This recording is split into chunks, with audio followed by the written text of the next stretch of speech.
All right, it's time to continue our 4 Verts stock up, stock down series. We did the AFC North a few days back. Go check that out. Subscribe, content tab. It should be right there. Today we are going to do the AFC East. And again, this is kind of a check-in, right? After free agency, after the draft. OTAs are ongoing, but things don't really ramp up till training camp. We'll take a look at all the divisions again before week 1. But let's just take a look at where things sit right now. You look at last season, obviously this has been the Bills division since the Brady era ended in New England, and it really hasn't been close. Miami doesn't feel that close to Buffalo. The Jets and Patriots clearly have not been close in the last few years. We'll see if that changes moving forward. Let's start with the Bills. I like their offseason, but nothing really just screams to me. So, to me, it's kind of arrows sideways. And listen, when you're one of the best teams, it's kind of hard to be a stock-up team. They've gotten even way better. If they went out and traded for Trey Hendrickson or something, it'd be stock up. You had a premier player. I like some of the moves that they've made. You get Joey Bosa if he's healthy. I think he's a good rotation edge rusher. Ogunjobi, same deal at defensive tackle. Good rotation player. I'm curious to see if Trey White can have some kind of resurgence in Buffalo. He hasn't been good since he left the Bills, so that's interesting to me. I'm not really expecting much, though. Quiet upgrade at punter. They had one of the worst punting situations in the NFL last year, so I at least think that is somewhat notable, especially come playoff time. Field position is so huge. I liked a few of their draft picks. Maxwell, Hairston. I would have gone Trey Amos, but I do like that they went corner in round 1. That's a big need for them.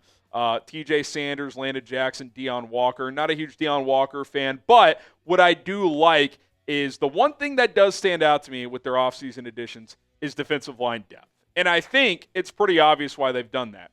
When they've gone up against the Kansas City Chiefs in the playoffs, they have not gotten enough pressure on Patrick Mahomes. And the teams that have given Mahomes trouble in his rare postseason losses are teams that can generate pressure with their front 4 without blitzing. The Bills have not been able to do that. Ed Oliver and company hasn't been enough. So they've added more depth there, bringing in those waves of pass rushers. They're hoping that works out. Again, no dominant presence there, but you got more bodies that you can throw at the Chiefs' offensive line. And it kind of sounds silly. Oh, why are they building just to beat the Chiefs? I don't know, because that's the one team they can't beat in the postseason. So I do get that strategy. They'll be right in the mix again. Can they get over the hump? That is what we're all waiting to see. One thing that is pretty clear, and I'm kind of tipping my hand here, but no surprise, I am picking the Bills to win this division again. The question is, who's the second best team in this division this year? Is it the Dolphins? They've been that team the last few years. Do the Patriots make a big jump with Mike Vrabel? How about the Jets? Let me know. MIA for the Dolphins, NE for the Patriots, or NYJ for the Jets. Okay, I'm stocked down with Miami. I'm not buying this regime. We'll get to their draft in a minute. I didn't hate their draft, but I'm not a Chris Greer guy. When your head coach, Mike McDaniel, at the end of the season sits down at the podium and is like, yeah, guys kept showing up late to practice and we'd fine them and they just keep doing it. That tells me they don't respect you. You don't have enough power as a head coach. You're not a good enough disciplinarian. I'm not saying players should be scared of the head coach, but they should at least feel like, hey, if I'm not doing the basic professional things, they might suspend me, or they might do this, or they might do that. Doesn't sound like they've been doing that in Miami, just giving out fines, and they just keep doing it. Couple interesting moves. I do like the James Daniels signing when healthy. He's a solid guard. Zach Wilson's the backup QB.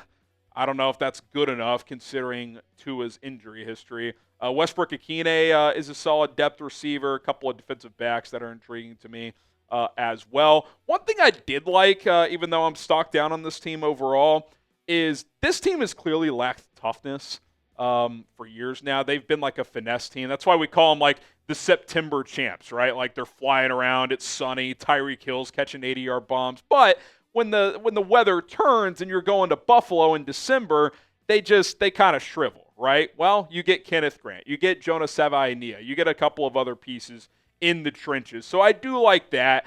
I don't think it's enough this year to be some big-time team. The bottom line with this team is if Tua's healthy, I think they're 500 at best. But if he gets hurt, they become one of the worst teams in the league. We actually saw that last year. We actually saw how valuable Tua is, at least for the regular season, for this franchise. But even if he's healthy, we've also seen cold weather, big-time environments. he doesn't match up. Like, he's not competing with Josh Allen, with Mahomes in these big spots, especially if it's cold. So I think that's a pretty difficult thing to overcome. Also, you got the drama with Tyreek Hill and Jalen Ramsey. Feels like Tyreek requested a trade, took it back, requested it again. He's being weird on Twitter all offseason. And then Jalen Ramsey, by all accounts, wants to be there, but the Dolphins come out, yeah, we're going to trade him. We think that's best for everyone. It's like, just extended him. So the guy who doesn't really want to be there, you want to keep. And the guy who wants to be there, you want to get rid of. So it's weird leadership. It's weird direction. It's really a lack of a direction. Again, other than drafting the trenches, guys, I do like that. Otherwise, I think this is a somewhat decent, individually talented team that's not very cohesive at all. It would not shock me at all if kind of the wheels fell off this year and Mike McDaniel, who's on the hot seat, is out of a job.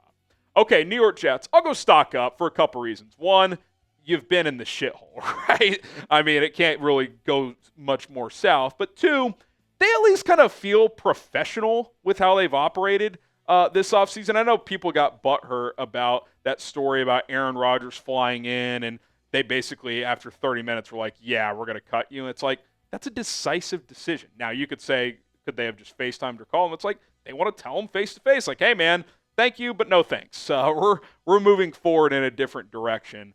So I do kind of like that bluntness. They need that in New York. Free agent additions, nothing that's crazy stands out, right? Some reasonable depth moves. If Josh Reynolds, who's familiar with Tanner Engstrand, their new offensive coordinator who comes from Detroit, if he can get back to being a productive player, that'd be nice. Josh Myers will compete for a starting job either at center or guard. Derek Nottie, rotation D-tack. He's been with those Chiefs defensive lines, so don't mind that depth piece. Cisco Stevens, decent DBs, nothing crazy there. Did like their first three draft picks a lot. Actually, Membou, obviously, their glaring hole on their offensive line was right tackle. I thought he was the best plug-and-play right tackle in the draft. With Justin Fields, they're going to run the ball a lot. So you needed to shore up that position. Mason Taylor, very good tight end. Like that move as well. And then Azariah Thomas, not the best speed, but very technically sound. He gets to learn under a head coach who played DB in the NFL for a long time in Aaron Glenn. So like that fit as well. They just feel professional. I'm not saying they're going to win 10 games, but it wouldn't shock me if they were like a scrappy 7-10 team. I think that's on the table. Obviously, long term, they'll have to figure out who's their quarterback, because chances are it's probably not Justin Fields, but he's a guy that teammates gravitate towards. So I think in a transition period, you could do a lot worse. Okay, subscribe to the channel. We're breaking down every single division here on 4 Verts, so hit that sub button. Also, which division should we do next? We've done the AFC North. This is the AFC East. Should we go AFC South, AFC West? I'd like to go AFC then NFC, but if we get enough NFC comments, maybe we'll bounce over to the NFC. Okay, Patriots definitely stock up. I think this is one of the bigger stock-up teams in the NFL.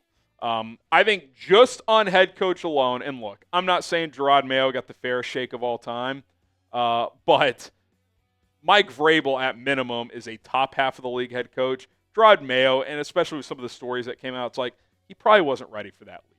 I know ownership, the Crafts, they really valued him as a player. He's a good position coach, but there's a reason most guys go position coach, coordinator for a few years, then head coach. That's probably how it should have gone with Gerard Mayo. But Mike Vrabel is a massive upgrade. He is a no BS type of guy, and they've invested a lot in this roster and still have a lot of flexibility moving forward. Think about how many just good players they've added, right? Stephon Diggs, he will start. Matt Collins, whether he's a high-end rotation guy or like their number 3, like solid player. Morgan Moses, plug-and-play right tackle. Garrett Bradbury, it's not great, but serviceable center.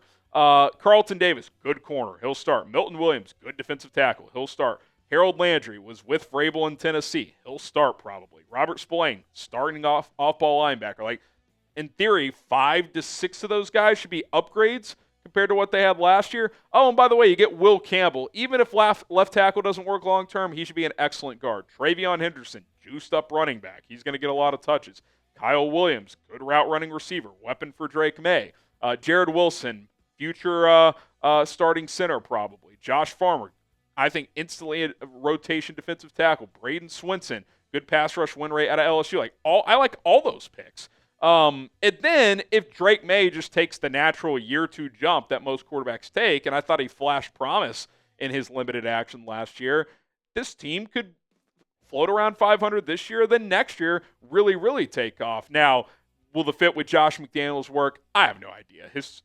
McDaniels as an OC with Tom Brady was excellent. Head coach, disaster. So I would lean on this probably working out, at least better than what it was before. But obviously we got to see how that relationship builds. But I do believe in the talent of Drake May. And, I don't think this roster's loaded, but I do think it went from who the hell is on this roster to, okay, like Stephon Diggs if healthy. That's a real player. Like, they have players on this team. And by the way, they still have $60+ million in cap this year. So if they want to go make a big splash, they can. They can roll over some money to next year. They have flexibility moving forward, and they have a more formidable coaching staff. And they're in a division where outside of Buffalo, it's kind of up for grabs. They could easily be the second-best team this year. So I think they'll be one of the most improved teams. I think at minimum they probably jump 3 or 4 wins to like 7-ish wins, but it wouldn't shock me. 8-9, 9-8, could that happen? Not the toughest schedule. Wouldn't shock me at all. All right, that's going to do it for our AFC East stock up, stock down. Again, we'll have our official kind of prediction segments later July, August as we get closer to week 1. But don't forget to subscribe. Let us know which division we should do next, and we'll see you guys soon.